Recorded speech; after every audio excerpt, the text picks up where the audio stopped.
বিসমিল্লাহির রহমানির রহিম। আশা করি তোমরা সবাই ভালো আছো। আজকে আমাদের পরমাণুর গঠন এই অধ্যায়ের ৫ নাম্বার ক্লাস এবং এইটাই হচ্ছে আমাদের পরমাণুর গঠন অধ্যায়ের সর্বশেষ ক্লাস। সো বরাবরের মতন তোমাদের সাথে আছি আমি ইমন হোসেন। চলো আমরা আমাদের ক্লাসটি শুরু করি। আজকের ক্লাসে আমরা যে বিষয়টা নিয়ে পড়াশোনা করব তা হচ্ছে সোডিয়াম ক্লোরাইড। এই সোডিয়াম ক্লোরাইডের গঠন প্রক্রিয়াটি আমরা জানার চেষ্টা করব। গঠন প্রক্রিয়া বলতে আমরা কি বোঝাতে চাচ্ছি? সোডিয়াম কিভাবে ক্লোরিনের সাথে যুক্ত হলো অথবা ক্লোরিন কিভাবে সোডিয়ামের সাথে যুক্ত হয়ে সোডিয়াম ক্লোরাইড বা যাকে বলা হয় খাবার লবণ এই যৌগটি গঠন করেছে। এই যৌগ গঠনের যে প্রক্রিয়াটা আছে সেই প্রক্রিয়াটাই আজকে আমরা জানার চেষ্টা করব। প্রথমে আমাদের জানতে হবে আয়নিক যৌগ। তো আমাদের বইতে কিন্তু সরাসরি আয়নিক যৌগ সম্পর্কে কোনো ব্যাখ্যা দেওয়া নাই। বাট যারা মোটামুটি একটু ভালো পর্যায়ে পড়াশোনা করার চেষ্টা করছো বা জানার চেষ্টা করছো, তাদের জন্য কিছু বাড়তি তথ্য জেনে রাখা ভালো। তাহলে আমরা দেখি আয়নিক যৌগ। ধরো একটা ধাতব পদার্থের সাথে বা একটি ধাতুর সাথে যখন অধাতু যুক্ত হয়ে নতুন একটি যৌগ গঠন করে, তখন এই যৌগকে বলা হয় আয়নিক যৌগ।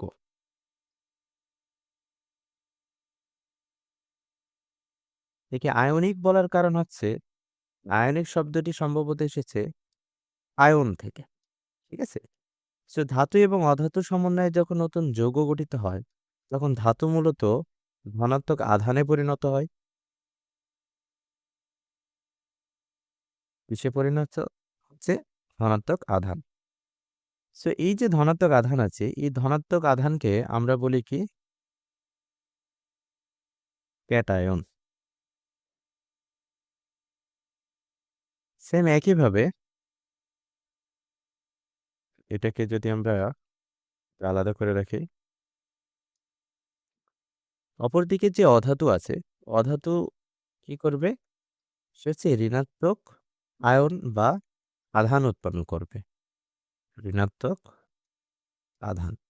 এবং এই ঋণাত্মক আধানকে আমরা বলি অ্যানায়ন। ক্যাটায়ন এবং অ্যানায়ন সম্পর্কে আমরা কিন্তু গত ক্লাসে পড়াশোনা করেছি।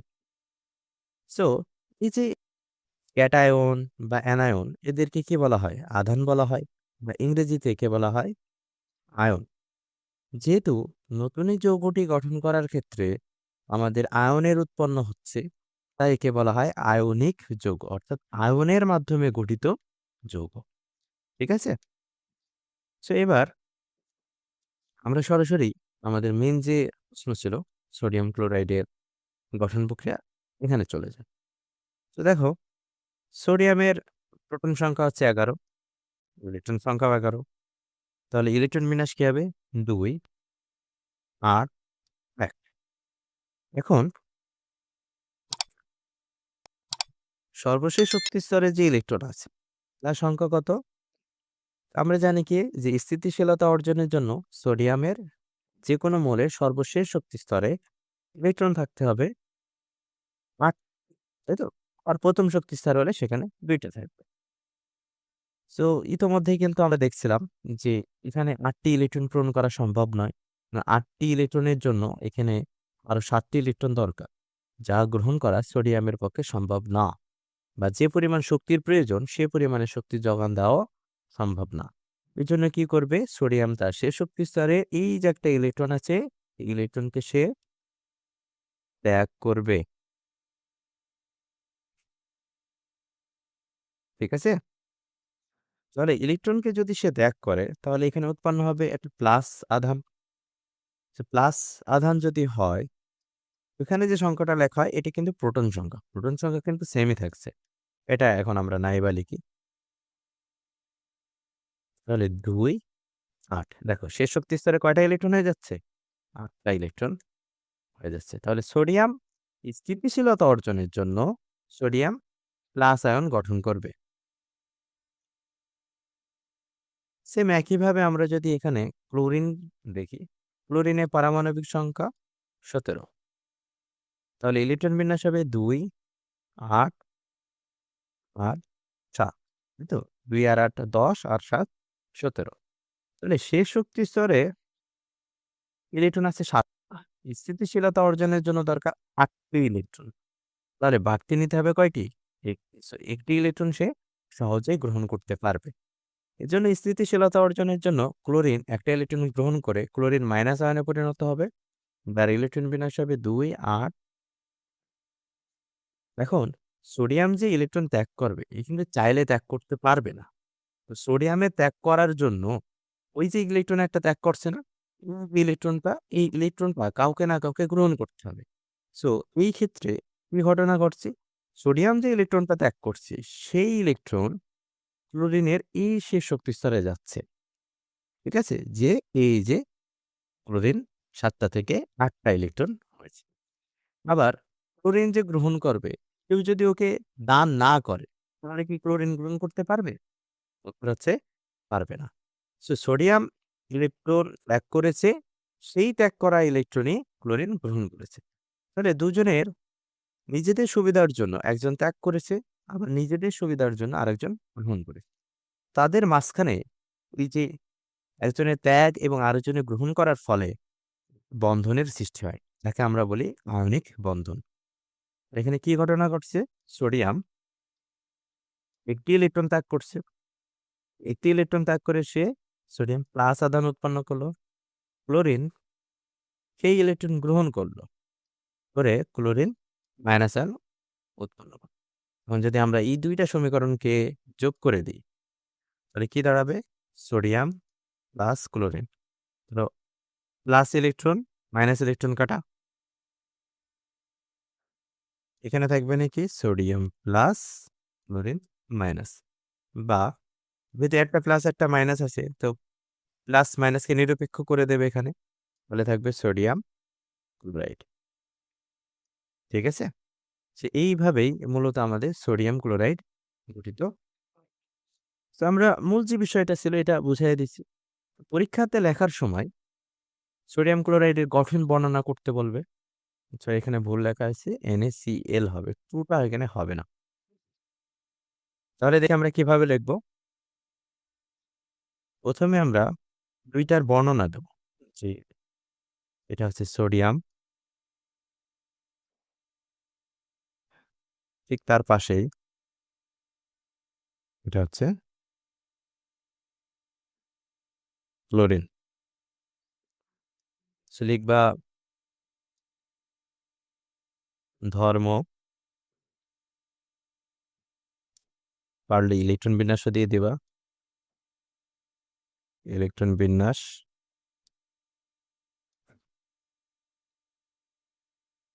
ধর্ম আর ইলেকট্রন বিন্যাস।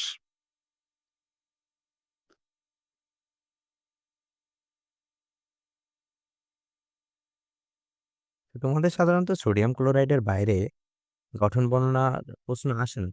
তবে আমরা আরো কয়েকটি প্র্যাকটিস করব। ঠিক আছে? যেন প্রশ্ন যাই আসুক তোমরা লিখতে পারো। আমরা জানি কি সোডিয়ামের ধর্ম কি? সোডিয়াম হচ্ছে যে ধাতু। ইলেকট্রন বিন্যাস 2, 8 আর 1। ক্লোরিন কি? ক্লোরিন হচ্ছে অধাতু। কিভাবে বুঝবো আমরা? ওই যে ইলেকট্রন বিন্যাস থেকে 2, 8, 7। যেহেতু শেষ শক্তি স্তরে 5 এর থেকে বেশি ইলেকট্রন আছে, তাহলে সেই মৌলটি হচ্ছে ক্লোরিন। আর সোডিয়ামের ক্ষেত্রে যেহেতু শেষ শক্তি স্তরে 1টা ইলেকট্রন আছে, যাদের শেষ শক্তি স্তরে 1, 2 অথবা 3টে ইলেকট্রন থাকে তাদেরকে আমরা সাধারণত ধাতু বলে থাকি। সো মোটামুটি এগুলো লেখার পরে আরেকটা জিনিস লেখা উচিত, তা হচ্ছে যোজনী। যেহেতু তোমরা এখনো যোজনী সম্পর্কে পড়োনি, তাহলে আমরা ওইটা গ্যাপ রাখতে পারি। দেখো, আমরা এখানে লিখতে পারি যে এখানে সোডিয়াম হলো ধাতু এবং ক্লোরিন হলো অধাতু। তাই ধাতু ও অধাতুর মধ্যে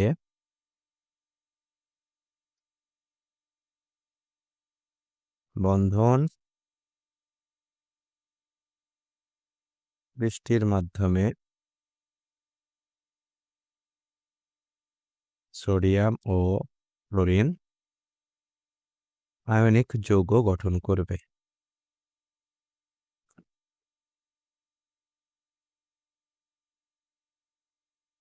গঠন করবে। এভাবে আমরা আস্তে, আস্তে ব্যাখ্যাটা লিখব। সো আমি একবারে তোমাদেরকে ব্যাখ্যাটা দেখায় দিচ্ছি। ঠিক আছে?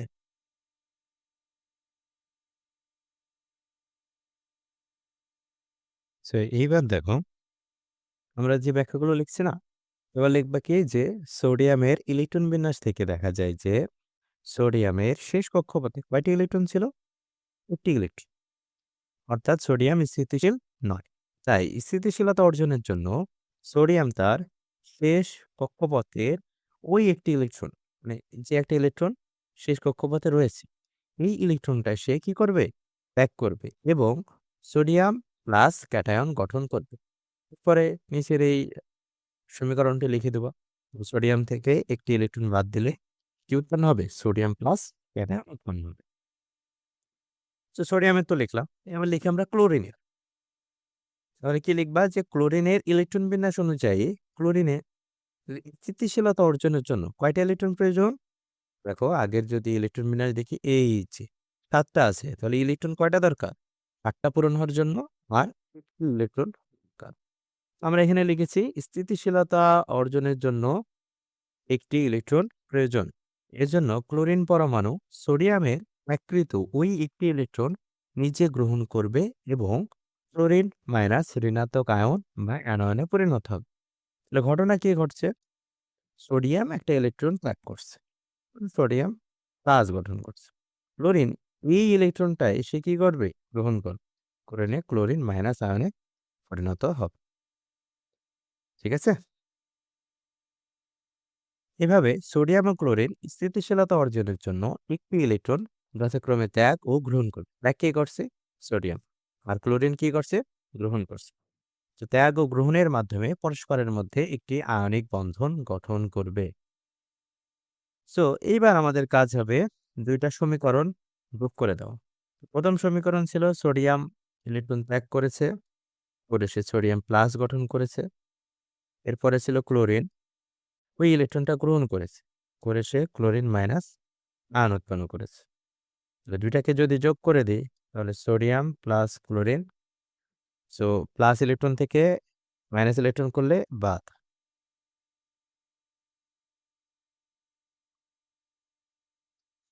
এবার এখানে কি থাকছে? সোডিয়াম প্লাস ক্লোরিন মাইনাস, যেহেতু একটা প্লাস আর একটা মাইনাস, তাহলে চার্জগুলো নিরপেক্ষ হয়ে যাবে, অর্থাৎ সোডিয়াম ক্লোরাইড দিতে হবে। সো এইভাবেই বা আমরা যেভাবে লিখবো আর কি, যে উল্লেখিত উপায়ে সোডিয়াম ক্লোরাইড নামক আয়নিক যৌগ গঠিত হয়। যে এইটি সাধারণত আমাদের ঘ নম্বরের কোশ্চেন আসে। সে ঘ নম্বরের কোশ্চেনের জন্য একটু গোছায়া লিখতে হবে। ঠিক আছে? এখন সবসময় যে সোডিয়াম ক্লোরাইড আসবে তা তো না। তবে তোমাদের লেভেলের জন্য সোডিয়াম ক্লোরাইডটাই দিয়ে থাকে। এখানে কিন্তু যে একটু হবে না, হ্যাঁ? স্লাইডে লেখার সময় ভুল করে 2 লেখা হয়ে গেছে।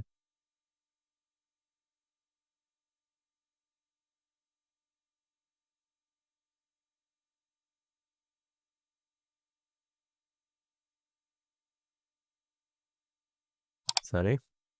দেখো যদি সোডিয়াম ক্লোরাইড বাদে অন্য কোনো কিছু আসে, সে ধরো যদি বলে যে ম্যাগনেসিয়াম প্লাস ক্লোরিন করলে কি হবে? So আমরা তাহলে আগে ম্যাগনেসিয়ামের ইলেকট্রন বিন্যাসটা দেখি। পাবো কি 2, 8, 10 আর 2 দিলে হবে 12। তাহলে ম্যাগনেসিয়াম কয়টা ইলেকট্রন ত্যাগ করবে? 2টা ইলেকট্রন। তাহলে ম্যাগনেসিয়াম 2টা ইলেকট্রন ত্যাগ করলো, মানে কি উৎপন্ন হবে? Magnesium 2 plus. আর ক্লোরিনের ক্ষেত্রে ক্লোরিনের ইলেকট্রন বিন্যাস তো আগেই দেখেছি আমরা, 2, 8, 7। ক্লোরিনের দরকার কয়টা ইলেকট্রন? একটা ইলেকট্রন, তাই তো? Chlorine minus. এখন ম্যাগনেসিয়াম তো ত্যাগ করতে হবে তার ২ টা। কিন্তু একটা ক্লোরিন পরমাণু নেবে কয়টা ইলেকট্রন? ১ টা ইলেকট্রন।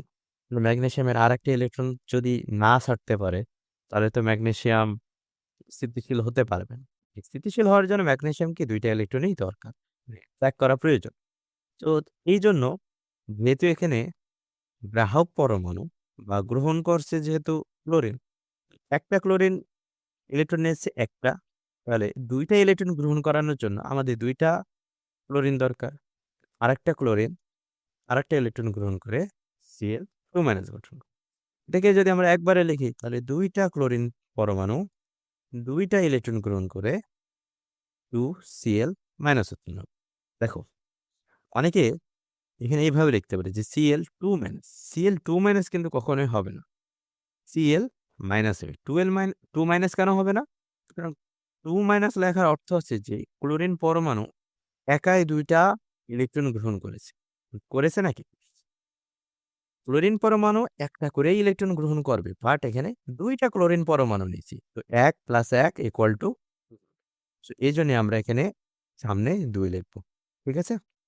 সো এই মিস্টেক গুলো করা যাবে না। তাহলে এবার আমরা ইকুয়েশন যোগ করি। ম্যাগনেসিয়াম ২ টা ইলেকট্রন ত্যাগ করলো। করে ম্যাগনেসিয়াম 2+ গঠন করল। ২ টা ক্লোরিন ২ টা ইলেকট্রন গ্রহণ করলো। করে 2Cl- গঠন করল। ঠিক আছে? তাহলে ম্যাগনেসিয়াম ত্যাগ করেছে, ক্লোরিন গ্রহণ করেছে। এবার যদি আমরা যোগ করি তাহলে থাকছে কি ম্যাগনেসিয়াম 2Cl, এখানে থাকছে ম্যাগনেসিয়াম 2+ ইনটু 2Cl-, বা যেহেতু এখানে প্লাস চার্জ হচ্ছে ২ টা, এখানে মাইনাস চার্জ আছে কয়টা?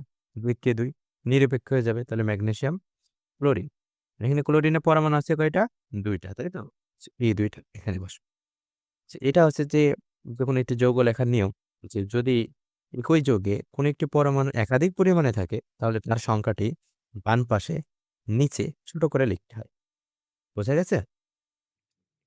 তোমাদেরকে আরেকটা জিনিস দেখাই। আমরা যখন লিখছিলাম যে magnesium plus 2Cl, actually 2Cl যদি হয় তার মানে কি ক্লোরিন প্লাস ক্লোরিন। তো একটা ক্লোরিন আরেকটা ক্লোরিনের সাথে যুক্ত হয়ে Cl2 নামক গ্যাস গঠন করে। ওই যে একই পরমাণু ২ টা আছে, তাহলে তার সংখ্যা কোন দিকে চলে যাবে? ডান পাশে চলে যাবে।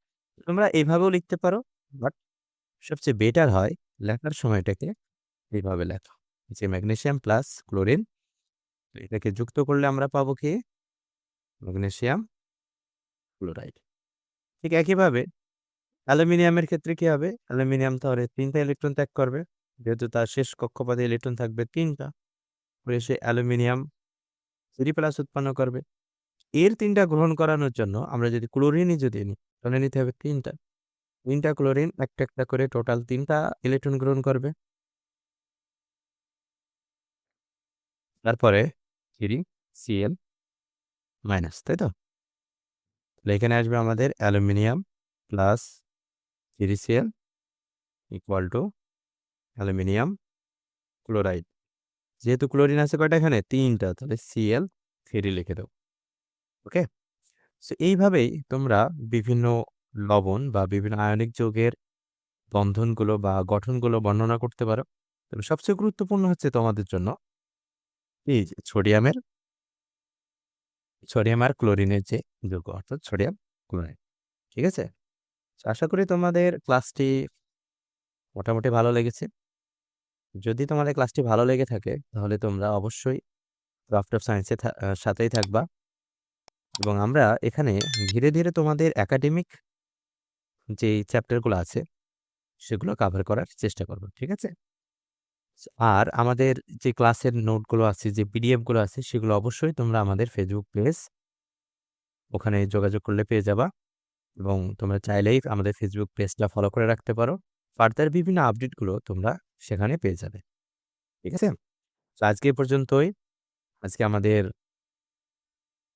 টোটাল একটি অধ্যায় সম্পূর্ণটা কমপ্লিট হয়ে গেল। এরপরে তোমাদের প্রতি আমার যে নির্দেশনা থাকবে তা হচ্ছে যদি তোমাদের কোনো সাপ্লিমেন্ট থেকে থাকে, যেমন বিভিন্ন ধরনের গাইড বা বিভিন্ন নোটস, অবশ্যই তোমরা আমাদের ক্লাসের নোটগুলোতেও কয়েকবার রিভিশন দিবা। তারপরে তোমরা যে কাজটি করবা তা হচ্ছে সৃজনশীল প্রশ্নগুলো কভার করবা। প্রথমে তোমরা যাবা হচ্ছে সৃজনশীল প্রশ্ন। ক, খ গুলো তো মুখস্থ করার চেষ্টা করবা। গ এবং ঘতে বিশেষ করে এই অধ্যায়গুলোতে তোমরা সরাসরি মুখস্থ না করে বুঝে, বুঝে করার চেষ্টা করবা। নিজে, নিজে উত্তর লেখার চেষ্টা করবা। ঠিক আছে? দেখবা প্রশ্নগুলো খুবই সোজা হয়। এরপরে তোমরা চলে যাবা এমসিকিউ। এমসিকিউ গুলো নিজেরা উত্তর না দেখে সলভ করার চেষ্টা করবা। আগে আমাদের নোটস গুলো অনেক ভালোভাবে কমপ্লিট করতে হবে। ঠিক আছে? সো ১ম এ তোমরা কমপ্লিট করবা নোট। এটা হবে তোমাদের ১ নাম্বার কাজ। ২ নাম্বারে তোমরা করবা কি? মিনিমাম ১৫ টি সৃজনশীল দেখবা। ঠিক আছে? তারপরে তোমরা তোমাদের গাইডের এমসিকিউ গুলো বের করবা। সো এইভাবে যদি তোমরা ধাপে, ধাপে পড়াশোনা করো তাহলে আস্তে, আস্তে তোমাদের প্রিপারেশনটা অনেক ভালো হবে। আশাবাদী আমরা। এবং তোমরা যারা বৃত্তি পরীক্ষার জন্য সিলেক্টেড হবা বা নেক্সট তোমরা যারা আ উপরের লেভেলে সায়েন্স নিয়ে পড়াশোনা করতে চাও, তাদের জন্য কিন্তু এখন থেকেই ভিত্তিটা তৈরি করতে হবে। ঠিক আছে? কারণ ভিত্তি যদি দুর্বল হয়, তাহলে কিন্তু তোমার উপরের লেভেলে গিয়ে লেখাপড়া অনেক দুর্বল হয়ে যেতে পারে। ঠিক আছে? তাহলে নির্দেশনাগুলো আজ এ পর্যন্তই। আশা করি আল্লাহ তাআলার অশেষ রহমতে তোমরা সবাই সুস্থ স্বাভাবিক থাকবা এবং লেখাপড়াটা কন্টিনিউ করো। আল্লাহ হাফেজ।